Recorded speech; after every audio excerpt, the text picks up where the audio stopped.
Let's write cinema story. Bollywood में कुछ ऐसे नाम होते हैं जिनके आगे स्टार शब्द छोटा पड़ जाता है। ये नाम सिर्फ कलाकार नहीं है, ये वो दौर है, ये वो आदत है, ये वो लोगों की जिंदगी के बैकग्राउंड म्यूजिक है। और जब बात सलमान, शाहरुख और आमिर की आती है तो ये तीनों मिलकर सिर्फ इतिहास नहीं बनाते, इतिहास को बार बार रीराइट करते हैं। 2026 आ चुका है और अचानक से ऐसा लग रहा है कि जैसे वक्त फिर से गोल गोल घूमकर उसी जगह पर आ गया है जहां से 90s में सब शुरू हुआ था। तीनों के लिए साल एक बड़े इम्तिहान का साल होने वाला है। फर्क सिर्फ इतना है कि अब ये तीनों जवान नहीं रहे, लेकिन आज ये तीनों लेजेंड हैं। पर सवाल सबसे बड़ा ये नहीं कि 2026 में कौन क्या कर रहा है, असली सवाल ये है कि 2026 में इनके पास एक आखिरी मौका है, एक आखिरी राज करने का ये साल इनका हो सकता है। सबसे पहले बात करते हैं शाहरुख खान की, वो आदमी जिसने साल 2023 में पठान से बॉलीवुड को आईसीयू से बाहर निकाला, 2024 में जवान से साबित किया कि वो सिर्फ रोमांस का ही नहीं, सिस्टम हिलाने का भी बादशाह है।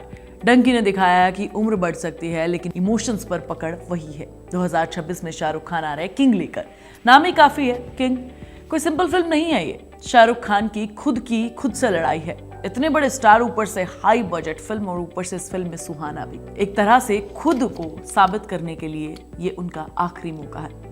अगर फिल्म चली तो ये सिर्फ एक हिट नहीं होगी, ये एक ऐलान होगा कि बॉलीवुड में अभी भी अगर किसी का सिक्का चलता है तो वो शाहरुख खान है। और अगर ये फिल्म नहीं चली तो लोग इसे एग्जाम्पल के तौर पर याद रखेंगे कि यहाँ से गिरावट शुरू हुई थी। किंग में शाहरुख खान अकेले नहीं है, वो पूरे सिस्टम को अपने साथ लेकर चलने वाले हैं। गैंगस्टर बैकड्रॉप से बढ़कर एक एक बड़ा बड़ा चेहरा, ऊपर से और शाहरुख खान वाला बिना बोले वाले स्क्रीन पर जो वो बिखेर देते हैं।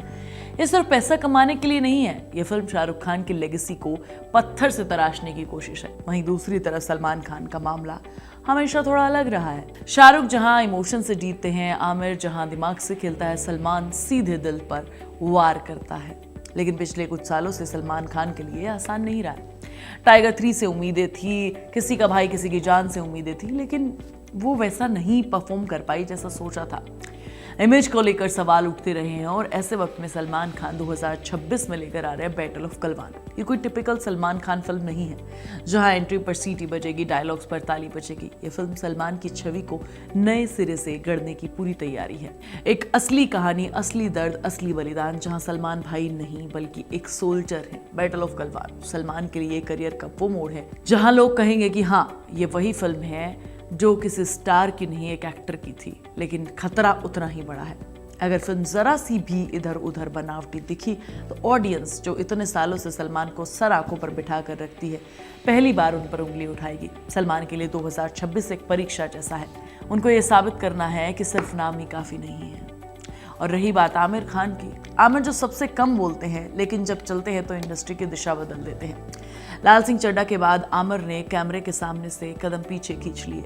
बहुत लोग समझ बैठे कि शायद आमिर का रास्ता अब खत्म हो चुका है, लेकिन आमिर खान खत्म होने वाले नहीं हैं। वो रुकते हैं, सोचते हैं और फिर नई तरीके से लौटते हैं। 2026 में आमिर लाहौर 1947 के थ्रू वापस लौट रहे हैं, लेकिन एक्टर के तौर पर नहीं, निर्माता के तौर पर। और यही बात इस फिल्म को खतरनाक बनाती है, क्योंकि आमिर जब निर्माता बनते हैं तो सिर्फ फिल्म ही नहीं रहती, वो स्टेटमेंट बन जाती है। बंटवारा, पार्टीशन, इंसानियत, ये सब आपको इस फिल्म में दिखने वाला है। लाहौर 1947 न कोई मसाला फिल्म है, न कोई एंटरटेनमेंट। ये फिल्म लोगों के अनकंफर्टेबल को दर्शाने वाली है, ये फिल्म लोगों के दर्द को दर्शाने वाली है। और यही आमिर की सबसे बड़ी ताकत है और सबसे बड़ा रिस्क भी। अगर फिल्म चली तो आमिर साबित कर देंगे कि बिना स्क्रीन के भी वो बाजी मार सकते हैं। और अगर नहीं चली तो लोग कहेंगे कि आमिर अब जमीन से कट चुके हैं। अब सोचिए, एक साल में शाहरुख अपने राज को बचाने के लिए निकल रहे हैं, सलमान अपनी इज्जत को नए रंग में ढालने के लिए निकल रहे हैं, और आमिर इतिहास और संवेदना से सिस्टम को झकोरने वाले हैं। ये सिर्फ फिल्मों की बात नहीं है, ये 3 अलग अलग रास्तों की बात है। एक मंजिल की तरफ बढ़ रहे हैं, लेगेसी की तरफ। 90s में तीनों के बीच में राइवलरी थी, कौन बड़ा, किसकी फिल्म ज्यादा चली, कौन किसकी फैन फॉलोइंग ज्यादा है। लेकिन 2026 में लड़ाई बॉक्स ऑफिस से ज्यादा इतिहास के पन्नों में जगह बनाने की है। अगर कोई नया सुपरस्टार 100 करोड़ कमा लेता है तो चर्चा हो जाती है, लेकिन जब ये तीनों मैदान में उतरते हैं तो सवाल ये होता है कि क्या ये इंडस्ट्री की दिशा बदल देंगे। और यही वजह है कि 2026 में सिर्फ फिल्मों का साल नहीं है, ये साल है फैसलों का। ये तय करेगा कि बॉलीवुड का ताज आगे कौन उठाएगा, या तो ये तीनों या फिर कोई नया इस ताज को लेकर चला जाएगा। नए सितारे आते रहेंगे, रिकॉर्ड्स टूटते रहेंगे, लेकिन सलमान, SRK और आमिर, ये नाम खत्म नहीं होते। ये नाम वक्त के साथ और भारी हो जाते हैं। मैं तुम्हें नेक्स्ट वीडियो में मिलूंगी, इस पर तुम्हारा क्या सोचना है मुझे ज़रूर बताना। तब तक के लिए कमेंट करना और बताना कि तुम्हें इन तीनों में से कौन सा ज़्यादा पसंद है। आप सुन रहे थे let's mind more than radio. Follow कीजिए हमें हमारे सोशल मीडिया प्लेटफॉर्म्स पर। It's time for news. It's time for more than radio. Presenting the first radio news app, Let's Mic.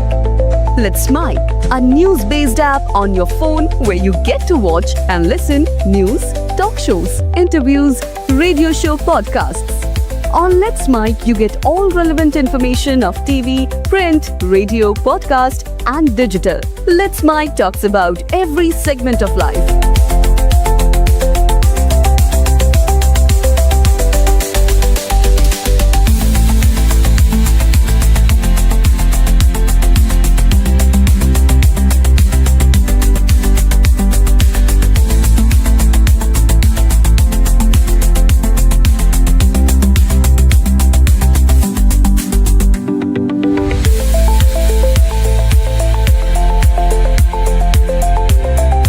Download the app now from Play Store. Available both on Android and iOS mobile phones. Follow us on YouTube, Instagram, Twitter, LinkedIn, Facebook, Telegram, WhatsApp, Snapchat. Let's talk, let's connect, and let's mic.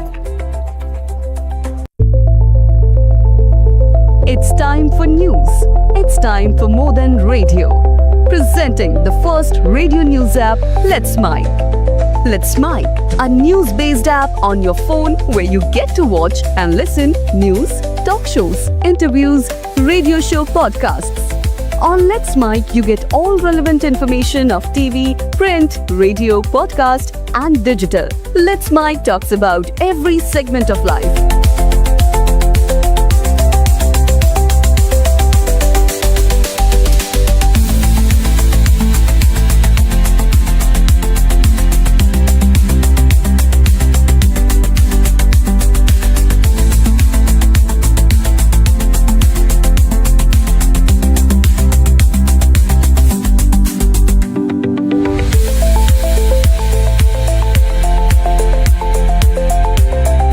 Download the app now from Play Store. Available both on Android and iOS mobile phones. Follow us on YouTube, Instagram, Twitter, LinkedIn, Facebook, Telegram, WhatsApp, Snapchat. Let's talk, let's connect, and let's mic.